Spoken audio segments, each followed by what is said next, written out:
The NFL have been having a rough go of it recently. First, we found out that playing football can make you mentally disabled.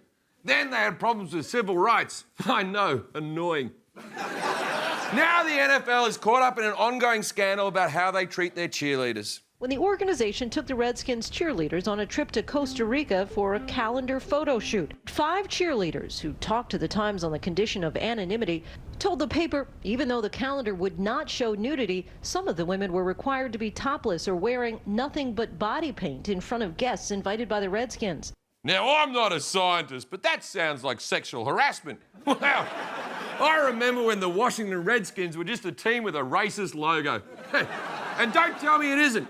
Native Americans were the victim of a genocide. It would be like me supporting a rugby team called the Sydney Aboriginals. Answer me this. Would you support a soccer team called the Munich Jews? And if so, why? Join the conversation on Twitter. But when it comes to cheerleading, these women are asked to do a lot more than just cheer. Some of the cheerleaders were then required to attend a nightclub event as escorts for some of the team's male sponsors, according to the Times. The cheerleader said there was no sex involved, but... Let me stop you there. Nothing good follows the phrase, no sex was involved, but. Nothing positive is after that. No sex was involved, but I did find out I have a cousin. No sex was involved, but the hospital will reopen next week. No sex was involved, but we do need to restaff the show.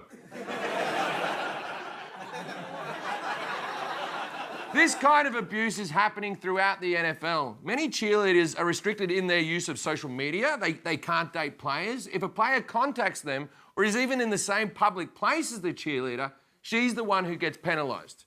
The Bills cheerleading squad, the Buffalo Jills, were reportedly given a guidebook that included rules for how often to change tampons, how to properly wash intimate areas, and how to eat soup. How to eat soup? How bad did one girl screw up eating soup to ruin it for everyone? Of course, that's ridiculous. She's using a salad tampon. To be fair, the Buffalo Jills aren't mistreated anymore because the program was ended after the Buffalo Jills filed a lawsuit and attempted to unionise. So it's all sorted. For everything cheerleaders have to endure, they also get paid absolute shit. The Dallas Cowboy cheerleaders, the most famous in the world, get $150 a game. The Buffalo Jills earn as little as $150 for the entire season. Of course they don't change their tampons often enough. They can barely afford a year's supply. Then again, they are from Buffalo, so for $150 you can afford a nice 4-acre farm where they can run around and free bleed.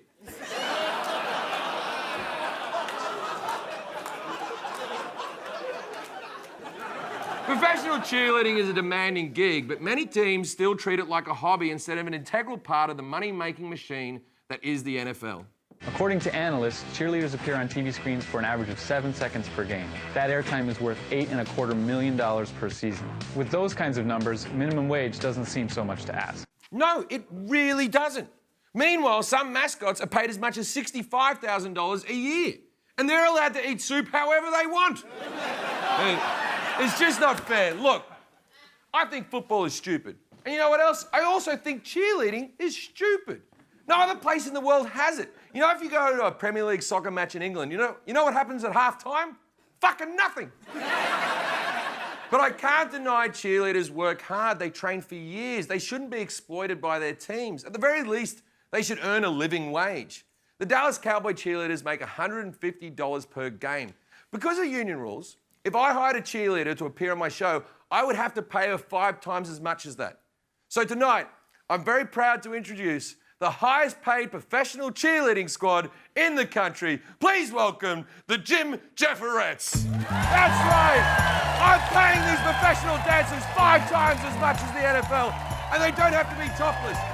And I won't tell them how to eat soup. They can eat it however they want, and they're allowed to date anyone on the staff, even me. Okay, well, that was very quick to answer, a bit hurtful. Why don't you let it marinate a bit? I'm a nice sort of fella. We can be friends. Sure, I'm not going anywhere. I can play anyway. It doesn't matter. You're still getting paid because we treat our cheerleaders properly.